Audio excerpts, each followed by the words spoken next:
روژا داویه یا فیلم فیستیوالا دهوکیا نف دولتی آماده بونا جماورک زور و کسیم بسپور روژان فیلم فیستیوالت بیاوی راگهاندن و رومال کرنا فیستیوال در راگهاندن کردی بیانی دا هلسنگاندن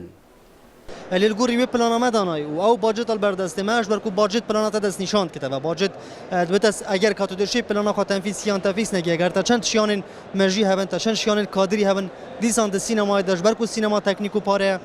تپیدوی کو پارل بردسته هبت لیازشن بیجم کو او پارل بردسته ما هی ماشیا هفته و 5 حتی 8 ساده شوا پلانا یا شویت اجتماعی فيات فيستيفال دبدز و بینن مبدز وینا من فت پترجی بحثی پلانا میدیایی که راستی ما پلانا میدیایی 4 بازنه دانا بون بازنه کی کو چو میدیال بادینام بتگرن پاشی کردستان آمازن و پاشی جهان عربی ادوی چندیش دم باش عربی تایبت وکرت میدیایی ده سرک برشیا دکتر کوثر جبارا کوه هم عالم عربی اجدر و هم جی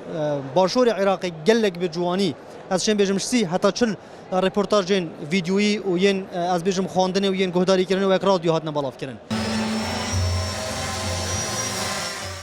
مع انتهاء فعاليات مهرجان دهوك تجالاکی این فستیوالا دهوک هفتمین دنگ و دانک باش دراگهاندنا عربی دا لعراق و در و عراق دیسان ده کنال کردی دا ین به زمان عربی بخشا خود کن. هر وها مگل کنال و سازی گهدار کرن و خواندن و هن پروگرام روشنبیری و هنری میوان کرن روشن فستیوالا دهوک. اکترین بجداری ده فیلم دا کرین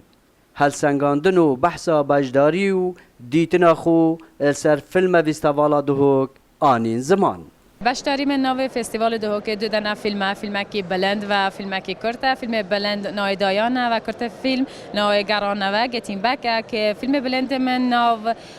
بخش کامپیتیشنه و